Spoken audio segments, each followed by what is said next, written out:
उमरकोट में आल सिंध एंड पाकिस्तान कायदे अवाम शहीद जुल्फकार अली भुट्टो क्रिकेट टूर्नामेंट जो राउंड मैच शहीद बेनज़ीर भुट्टो की शहादत के नाले से मनसूब किया गयो। अहिड़ो इज़हार रहमदानी क्रिकेट अकेडमी के सदर अलमेहरान क्रिकेट क्लब के secretary Rasool Bakhsh रहमदानी Namvar sportsman organiser TO ताज मोहम्मद खासकेली कयो। उन्होंने साथियों के बुधायो तो शहीद मोहतरमा बेनज़ीर भुट्टो की शहादत के ॾींहुं सबब टूर्नामेंट जो मैच दुख्तर पाकिस्तान के नाले कयूं था। मैच बलोच क्रिकेट क्लब मोरो और डिफेंस कराची क्लब विच में खेॾियो वियो। बलोच क्रिकेट क्लब मोरो पहिरीं बैटिंग कंदे 25 ओवरन में 192 रन्सूं ठाहियूं, जंहिंमें ज़हीर अली 76 रन्सूं, फातेह नौमान बिला तरतीब 32 ऐं 24 रन्सूं ठाहे निमाया रहा।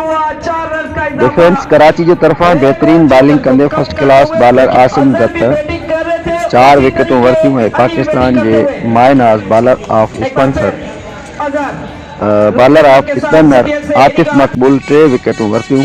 मैच के दौरान मोहतरमा शहीद बेनज़ीर भुट्टो की शहादत के करे ग्राउंड में 2 मिनट की खामोशी कई वई।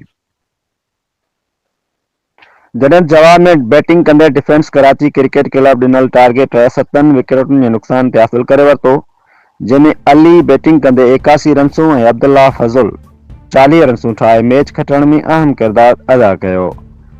डिफेंस क्रिकेट क्लब कराची के कैप्टन का पाकिस्तान कौमी क्रिकेट टीम के फास्ट बॉलर मोहम्मद समी साफ़ियुनि सां ॻाल्हाईंदे चयो, उमरकोट में खेॾण जो मज़ो ही पंहिंजो आहे। हिते जी अवाम क्रिकेट के समझे थी ऐं क्रिकेट जो शौक़ हिननि जे दिलनि में वसे थो।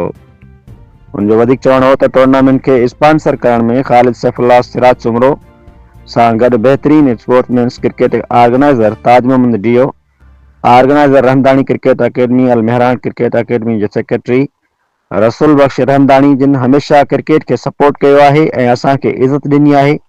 जॾहिं त छंछर के ॾींहुं 11 बजे डिफेंस क्रिकेट क्लब कराची ऐं शाहताज क्रिकेट क्लब हैदराबाद के विच में क्वार्टर फाइनल खेॾियो वेंदो।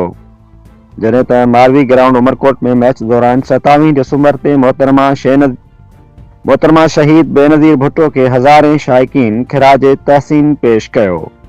Report doctor Remlal Waghani, divisional बेवरोज। बैटिंग कर रहे थे उसी तरीके अली भी बैटिंग करते हुए एक बार फिर आजाद लोकल के साथ सिटियन से इन्हीं का इस वक्त स्लो बॉल यकीनन स्लो बॉल की थी जिसे खेलने की कोशिश की थी।